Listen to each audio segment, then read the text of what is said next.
кириш сөз. Кышты мандаринсиз элестетүү жайды бал муздаксыз өткөрүүгө барабар. Кээде 2-3 гана даана мандарин жейм деп бир нече килограммды бир жеп салган учур болду эле. Арчу дагы, жеген дагы өтө оңой иш эмеспи. Бирок анын касиеттери жөнүндө ойлонуп көрдүк беле? Жана күнүгө мандарин жегенге болобу? Тарыхы. Мандариндин мекени катары азыркы Индиянын түндүк тарабы саналат. Ал жакта бүгүнкү күнгө чейин анын жапайы түрлөрү өсөт. Биздин заманга чейинки бир нече миң жылдыкта Индияда атайын өстүрүлө баштаган. Мандарин 12-кылымда Янцзы дарыясынын жээгине, тактап айтканда Кытай жергесине жеткен. Ошентип Кытайдан Жапонияга жетип, ал жактан ар кандай түрлөрү пайда болгон. Анын эмне себептен мандарин аталып калгандыгынын бир версиясын айта кетсек, Инд океанындагы Маврики аралы мурун мандарин деп аталчу. Кимдир бирөөлөрдүн болжолу боюнча өсүмдүк мандарин аталышын ошол жактан алган. Кызыктуу фактылар. Көрсө мандарин маанай көтөрүүчү касиетке ээ экен. Анын жыты стрессти азайтып, оптимисттик көз караш пайда кылып, адамды тынчтандырарын клиникалык Майо илимий борбору далилдеген. Курамы боюнча мандарин апельсинге окшош, бирок ага салыштырмалуу мандаринде С витамини, минералдык азыктар, органикалык кислоталар салыштырмалуу кыйла аз.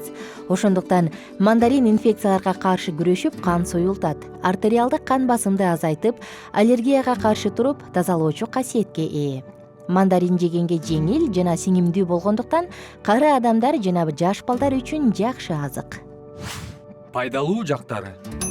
Инфекцияга каршы күрөшүү үчүн, организмде калыбына келтирүүчү жана минералдарды топтоочу касиети бар болгондуктан мандарин суук тийүүдө, сасык тумоодо жана ангинада табылгыс азык. Аны гипертония жана артериосклероздо жеген жакшы таасир тийгизет. Бардык мөмө жемиштер антиканцерогендик касиетке ээ болгондуктан аларды туруктуу колдонуу рак ооруларын алдын алат. Ошентсе да, цитрус өсүмдүктөрүндө С витамини, флавоноид, лимоноид жана пектин заты көбүрөөк болгондуктан таасири күчтүү. Колдонуу. Мандаринди жөн гана жебестен, андан суусундуктарды, коктейль жана компотторду жасап, жемиштерден жасалуучу салаттарга кошуп, десерт катары жана таттуу токочторду бышырууда колдонсо болот.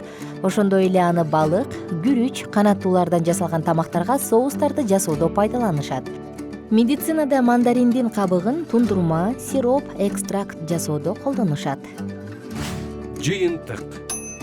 Бүгүнкү биздин уктуруубузда мандарин жөн гана мөмө жемиш эмес экени белгилүү болду го деп үмүттөнөбүз. Мандарин бул майрам, кубаныч, жакшы маанай жана эң эле маанилүүсү чын ден соолук. Ошондуктан колдон келишинче көбүрөөк мандарин жеп, саламаттыкты гана чыңдабастан ар бир күндү кубанычтуу өткөрүңүз.